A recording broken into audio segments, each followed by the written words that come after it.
Hello YouTubers, how you doing? Watchers, fellow watchers. Um, I gave a video about the Feast of Tabernacles and the connection with the rapture. I do not know whether this is going to be symbolic or literal, but we'll have to wait and see. I remember Sukkot, symbolic, uh, New Wine Pentecost, symbolic, Rosh Hashanah, apparently symbolic, Yom Kippur, apparently symbolic, but remember Jesus spoke and then he waited 8 days and he brought Peter, James, and John to the Mount of Transfiguration. 8 is the number of new beginning, and there's a lot in that Mount of Transfiguration that I want us to see. Remember, we will get a new beginning at the rapture of the church. The world is getting old and older, and when we are translated from mortal to immortality, from perishable to imperishable, we will be in our new eternal resurrected bodies. Now, Peter got so excited that he wanted to make a home at the Mount of Transfiguration. First, Peter saw the glory of Jesus Christ, and he got so excited that he desired Jesus to make 3, okay, here's the key word, tabernacles, okay? Now, then at that point, a cloud overshadowed them, and according to Luke, they entered into the cloud. Then God the Father spoke, and with a voice. Remember, Jesus will cry out with a loud voice, and true believers will enter into the cloud, and that's in 1 Thessalonians chapter 4, verse 17. Okay, that's a specific rapture verse. And we are going up in the clouds. If there's one thing you want to remember about the study of the Feast of Tabernacles is this. All through the Bible, it's interchangeable, that tabernacles and cloud, interchangeable, tabernacles and cloud, tabernacles and cloud. You do not want to forget that. Because we are coming to the end of a cycle at Tabernacles. After Tabernacles, it's cut off. And I'm not saying the rapture is going to happen on Tabernacles or somewhere during those 7 days or a little past those 7 days. What I'm saying is the cycle will be cut off, and that's very significant. I'm going to explain why. Okay? So Tabernacles made the final cut. It's a feast and it's a festival. There's only 3 festivals out of the 7 feasts. We did go from the transition from 5782 to 5783, and that happened on Yom Kippur, because this year it was a special Jubilee cycle, which happens every 50 years. So there's a special provision in Leviticus chapter 25 explaining that the transition takes place on Yom Kippur. Usually it takes place on Rosh Hashanah. Now, tabernacles last for 7 days, and the tribulation will last for 7 years. Okay, I found that interesting. Most people believe that the starting date was the sundown of October 11th, so you would count 7 days from that, and that would extend in 7 days. Tabernacles is known as the Feast of the Nations. It's really more of a Gentile feast day as opposed to a Jewish feast day.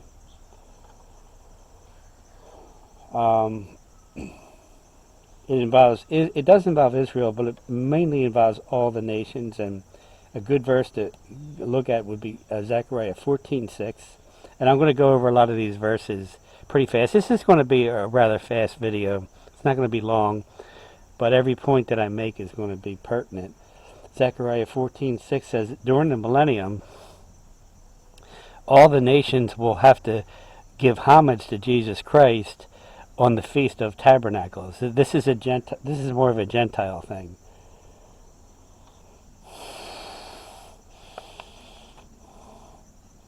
Okay, so being that this is the Feast of the Nations, which goes directly to the Gentiles, I think it's interesting to me that those under the law were not allowed to enter, and that's mentioned in Exodus chapter 40 right around the 30-ish area, if you wanted to look at that. But Moses and the high priest were not allowed to enter into the cloud. That's the key point. Because they were under the law, they represented the law. We're under grace. We're saved by grace. So God would not allow them to go enter into that cloud. So we're obviously running out of time, friend. I don't exactly know when the rapture is going to take place. I do know this: we're running out of time. Okay. And it's funny because a lot of the Watchmen on the Wall channels, they're kind of backing off. They're not talking about it as much as I thought they would.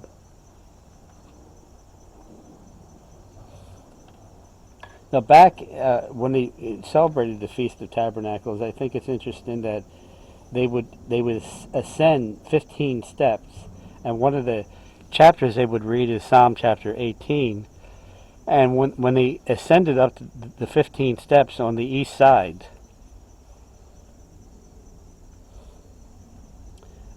this has a lot of undertones and overtones of the rapture and the 7-year tribulation. But Psalm 18 is definitely that's one of the chapters they read. That's definitely a rapture chapter. Because Jesus is coming down, and it implies he's coming down through dark clouds, which represents sin and the corruption of the world, and he's coming back to get us. I don't know if you can relate to this, but I think I'm catching a little bug or cold or whatever. I'm prone to sore throats, so bear with me. Bear with me. Now, the high priest back then would hold a golden vessel, and he went out the south gate, which is very important to understand because he would go to the pool of Shalom, and then he gathered the water and he brought it, and he would bring it back. Okay. So let me repeat this. The high priest at the Feast of Tabernacles went out the south gate of the temple. Okay? And of course a lot of other things were taking place. A lot of other dynamics were taking place at the same time the high priest did this along the east gate, and they would even march around for 7 times. So all these have symbolisms, but here's why going out the south gate is very important to understand. Okay. Jesus is going to come from planet heaven, which is in the north, and he's going to travel south to rapture his true children. And it clearly says in the Bible that heaven is in the north. I'm gonna go over that. So, see in Numbers chapter 9, verses 21 to 23, a cloud covered the tabernacle, and the cloud and tabernacles once again are very closely associated with each other. So the cloud moved from Yom Kippur to tabernacles. It moved there. We're not done this cycle yet. We're in the hat trick. Like I said, we're in the hat trick. It is also interesting to me that the children of Israel stayed when the cloud settled on the Feast of Tabernacles, and then they rested. When that cloud settled, they rested. So,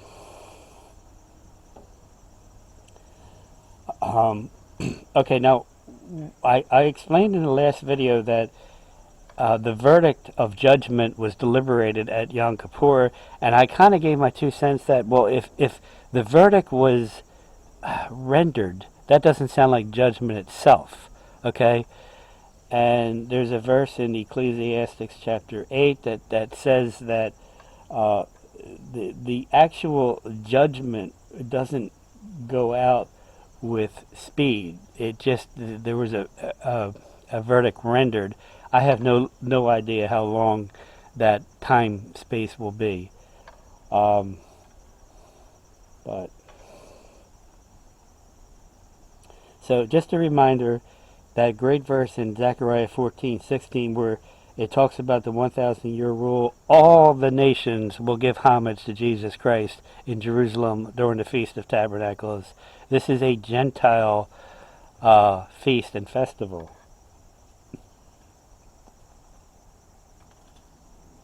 And I explained to you, according to Exodus chapter 40, I think it starts at verse 33, if my memory is jogging me correct. Moses was not allowed to enter because the Lord said he wasn't allowed. Okay, so and there were Levitical priests. So anybody representing the law, such as Moses or the Levitical priest, just simply were not allowed to enter that cloud. You know, that's a very key point. And if you read at the end of verse Numbers chapter 9, I don't know if this was the Feast of Tabernacles, but you want to notice once again, tabernacle and cloud are very intertwined with each other, which is a key point. I'm going to go over that.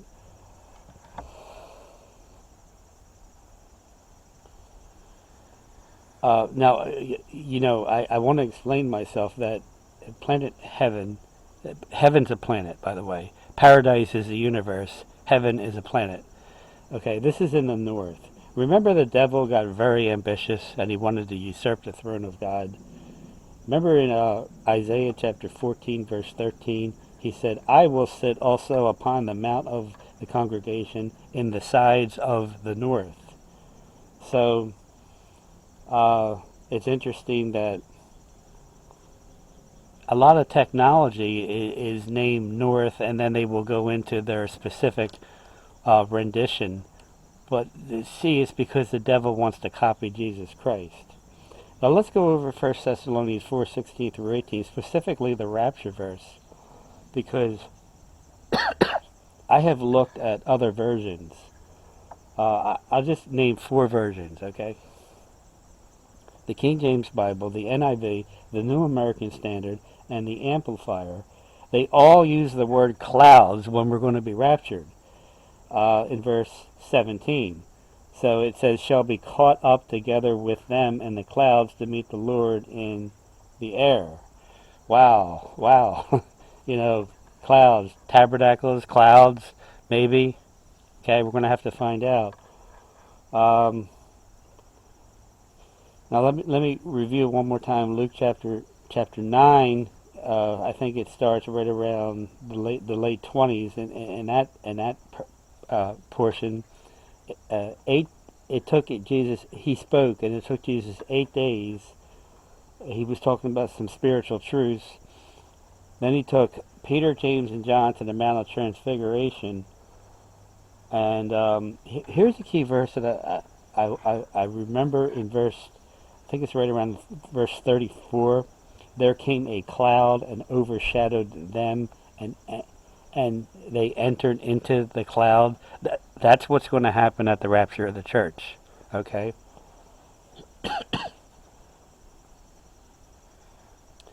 And in 2 Chronicles chapter 5, once again, everybody gathered. This was not a Jewish thing. Everybody gathered. And there was a cloud. They were all as one. There was no difference. It sounds like everybody gathering together after the rapture. Whether it's symbolic or literal, I don't know, but I'm going to tell you why we're running out of time, just from a feast day point of view. Current events is something a little different, but that intertwines with what I'm talking about. In 2 Chronicles chapter 5, there was a lot of singing and worshiping. The house was filled with the cloud. Glory of the Lord filled. They were singing, His mercy endureth forever. The house was filled with a cloud. Same thing with Numbers chapter 9. A cloud covered the tabernacle. So you know, it's you can see the pattern here. Um,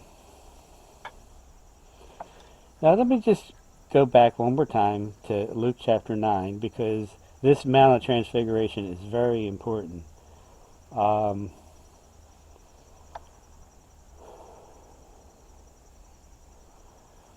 some people seem to think this was the Shemini Ateretz.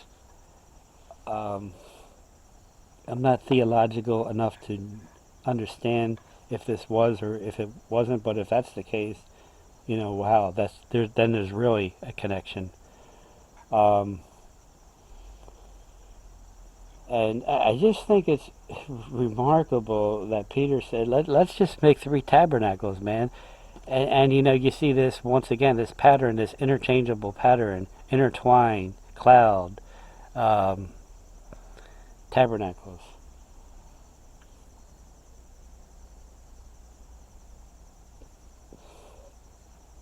And the most detailed account on this is Luke. And I find that kind of interesting too, because Luke wrote to the Gentiles.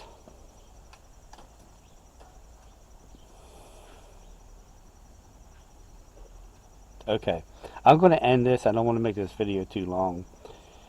A lot of people believe that after Tabernacles, that is when Noah's flood started. Now, I heard different renditions on this, but a lot of good scholars believe this, and I have to really respect this.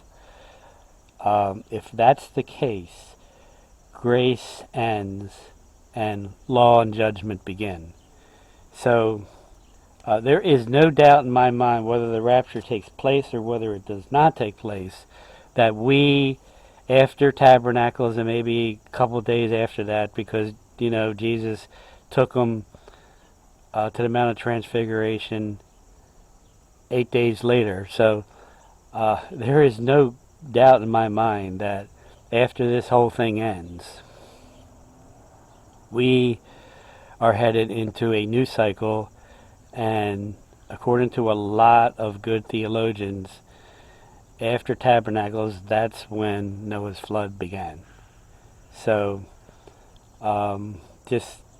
just be ready at any moment. If you don't know the Lord, just by all means, for grace are you saved by faith, and not of yourselves. It is the gift of God, not of works, lest any man should boast. God set this up where all we can do is believe in Him. And that goes for us believers too. We need to believe Jesus Christ more and more every day. He's our sustainer, and we are coming very close, very, very close. Is this literal? Is this symbolic, or is this literal? I don't know. I do know this, that we're coming to the end of a cycle, because we're at the third aspect of the hat trick, which is the Feast of Tabernacles. And as I look at current events, it's really heating up. So, all right, friend, listen, God bless you, and watchers, keep looking up, okay?